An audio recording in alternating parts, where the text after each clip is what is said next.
Bueno, la casa que hoy conocemos como Casa de los 10 Andinos, sede del Museo Histórico Provincial de Santa Fe, es el ejemplo de arquitectura doméstica más antiguo que se conserva en todo el país, porque viene de las últimas décadas del siglo XVII. Hacia 1680 comienza la historia de esta casa, que ha tenido después sucesivos traspasos y ampliaciones, siempre conservando su aspecto original. Este es uno de los solares más importantes que tenía Santa Fe en una de las esquinas de la plaza, y apenas trasladada a la ciudad, a los pocos años, hacia 1680, adquiere el terreno Francisco de Oliver Altamirano y comienza con la construcción del núcleo original que todavía subsiste, que eran 3 habitaciones, una sala rectangular y 2 aposentos, uno a cada lado, dispuestos de este a oeste. En un principio cubierta de paja, luego cubierta de teja, construido con tapia, que es tierra pisonada, y luego la compra un tesorero de la Real Hacienda, Juan de los Ríos Gutiérrez, que la va a ampliar. Le va a agregar habitaciones. Lo que comienza siendo una tira de habitaciones va a ir teniendo otras tiras en sentido perpendicular, desarrollándose alrededor del solar, y en 1740, ya varios años después de fallecido de los Ríos Gutiérrez, es subastado en pública almoneda, en un remate, y la compra Bartolomé Díez de Andino, el primero de la familia que va a habitar esta casa, y él la termina de agrandar.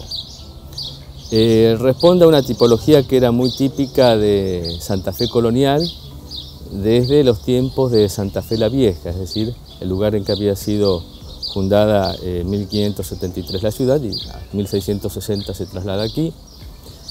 Son construcciones de tapia, como decía, tierra pisonada. Todas las construcciones principales de la ciudad se hacían con tierra pisonada, son muros de mucho espesor, construcciones muy sólidas, siempre que se las protegiera de la intemperie, es decir, del agua. Por eso son tan importantes las galerías y mantener bien los tejados. Manteniéndose esas condiciones, la tapia es un material de mucha estabilidad, y todos los edificios principales de Santa Fe colonial se construyeron con ese sistema. Subsiste también muy próximo a la Casa de los 10 Andinos, la iglesia y el convento de San Francisco, que responde a la misma tecnología desde el punto de vista morfológico también. Paredes encaladas, cubiertas de teja, por supuesto, en el caso de San Francisco ya tiene otro carácter por su dimensión y su connotación religiosa. Y vamos a seguir recorriendo con el arquitecto Luis María Calvo distintos aspectos que caracterizan a la arquitectura colonial. Las paredes de tapia, la importancia de los techos, cómo se trabajaban todas las aberturas y cómo es la circulación de esta vivienda. La Casa 10 de Andino, sede del Museo Histórico Provincial de Santa Fe. Lo cierto es que los 10 de Andino habitan esta casa durante muchas generaciones.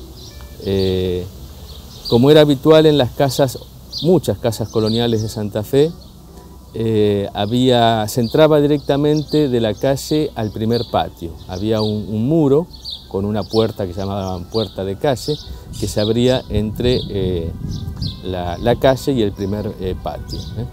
El primer patio era el más importante y alrededor de él se desplegaban las habitaciones principales de la casa. Esta casa después tuvo un segundo patio y 2 huertas, porque los 10 andinos fueron ampliando, fueron comprando terrenos linderos, entonces a una huerta primera que tuvieron le agregaron otra, que es en la que estamos en este momento.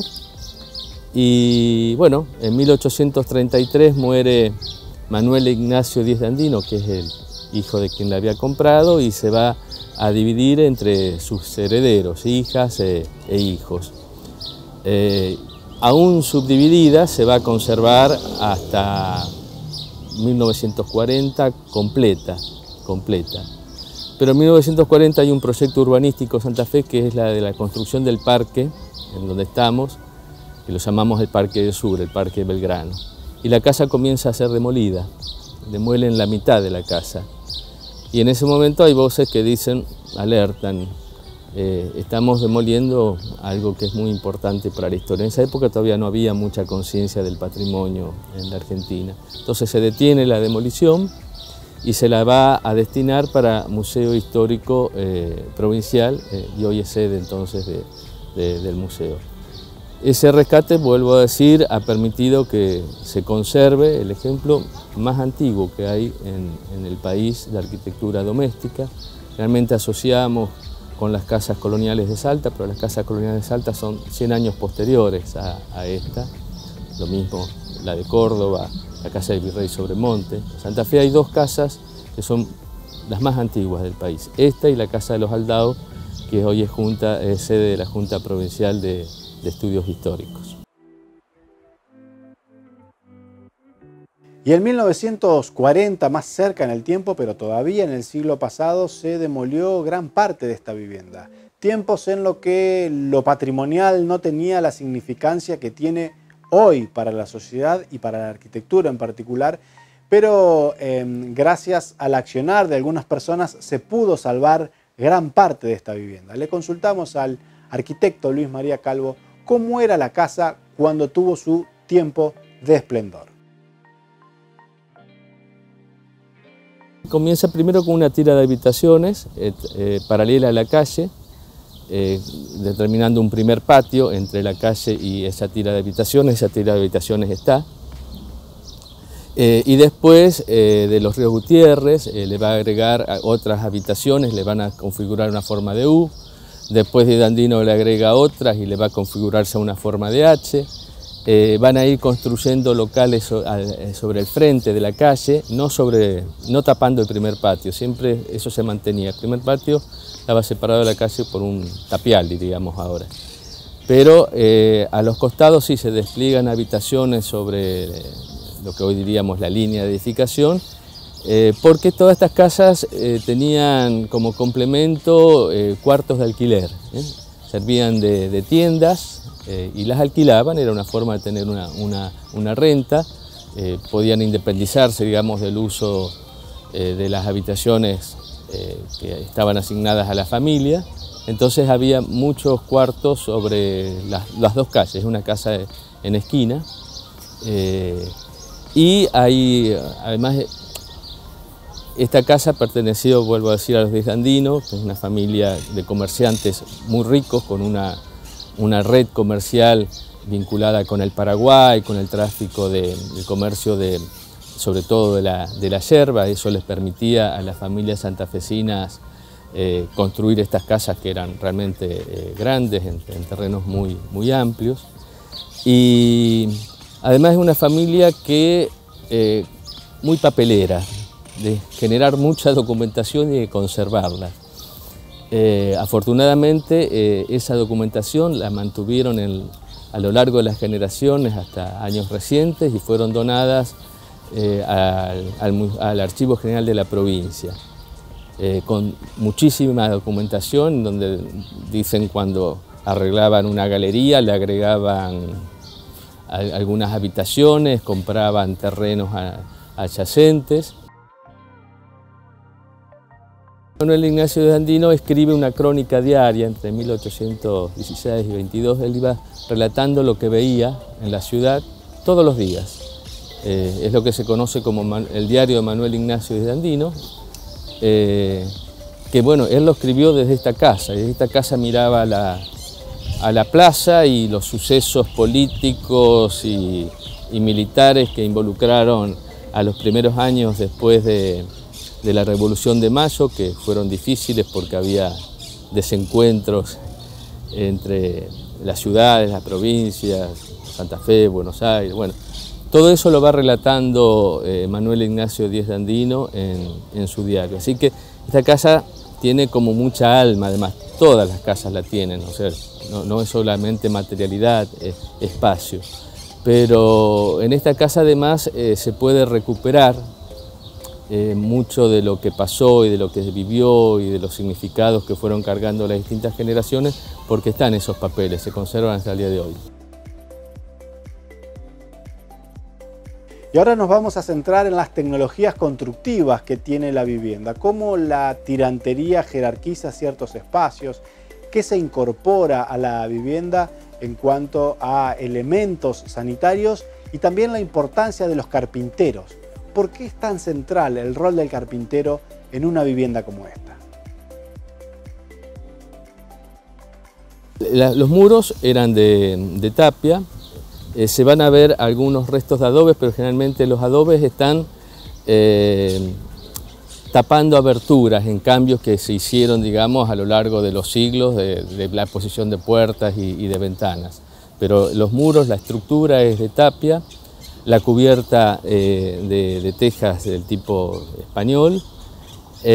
Hay dos tipos de tirantería, de acuerdo a la jerarquía de las habitaciones. Las habitaciones principales tienen tirantes de madera escuadrada y los otros tienen tirantes de palma. Todas las galerías están sostenidas por pies derechos de madera dura, con ménsulas. Estas ménsulas en el interior aparecen en forma de... Bueno, perdón, en el exterior son zapatas en realidad. Las que vinculan lo que diríamos hoy columna, pero son pies derechos, con toda la tirantería que sostiene las galerías. Y en el interior son canes o ménsulas, todas labradas.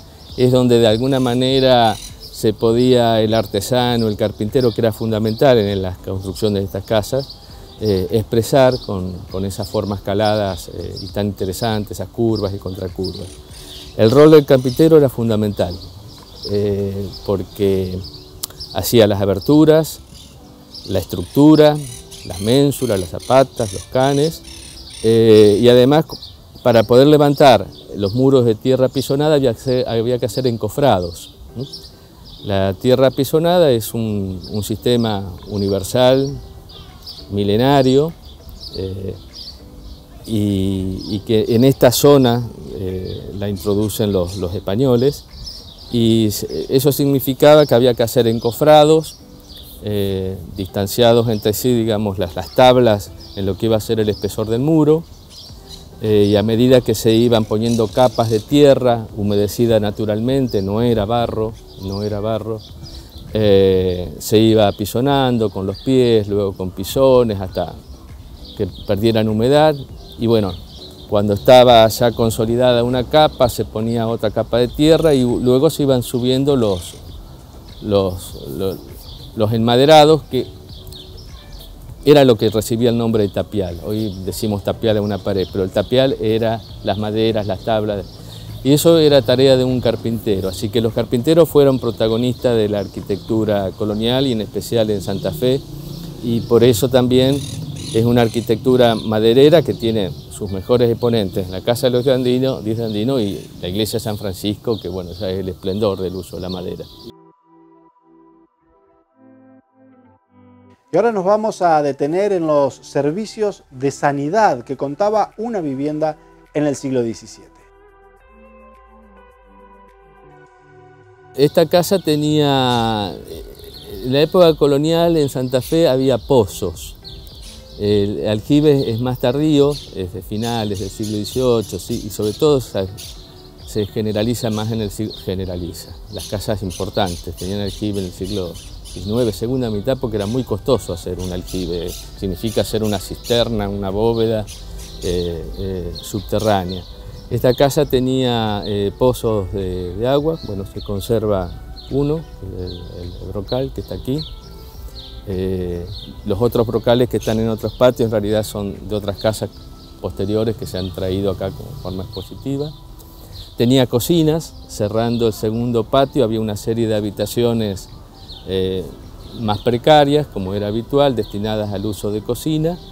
No hay registros documentales de los baños, pero los baños eran letrinas generalmente exteriores que estarían en las huertas, como era habitual.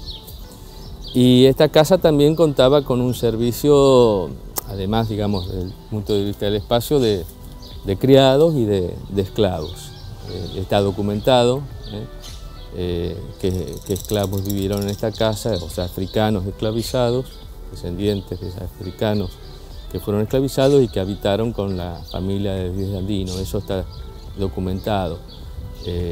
Incluso los 10 andinos tenían chacras, tenían estancias, y está documentado de que algunos de esos africanos esclavizados estaban a cargo de las chacras. Eso lo relata 10 de Andino, de las indicaciones que le da. Así que bueno, es una casa, diríamos, de una familia principal, que en Santa Fe hubo muchas de este tipo, o varias, enriquecidas por el comercio. Santa Fe era un nudo de comercio entre el Paraguay, el Perú, Chile. Desde aquí bajaban las mercaderías y después se transportaban por tierra adentro hasta Córdoba, Santiago, Alto Perú. Y como decíamos al principio, en cuanto a escala, la casa 10 de Andino parece algo menor en relación a otros edificios cívicos que la rodean, pero el devenir histórico la dejó ubicada justamente en ese lugar tan característico del centro cívico de la ciudad de Santa Fe. Hay un contraste muy fuerte porque el entorno se ha modificado mucho, Donde estaba el cabildo, ahí ahora, o sea, una casa de gobierno de estilo afrancesado, de principios del siglo XX. Siempre fue vecina esta casa de la iglesia y el colegio de los jesuitas, pero donde los jesuitas tenían su huerta, ahora hay un colegio importante construido a principios del siglo XX. Y esta casa, que formaba parte del tejido de la ciudad colonial, hoy está en el medio de un parque, digamos. Al haberse demolido todo el entorno, hoy está en un espacio parquizado y se acentúa su vecindad con la iglesia de San Francisco. Siempre estuvo próxima a San Francisco, pero ahora estos dos edificios están vinculados también espacialmente porque forman parte del mismo parque del sur, le llamamos los santafesinos.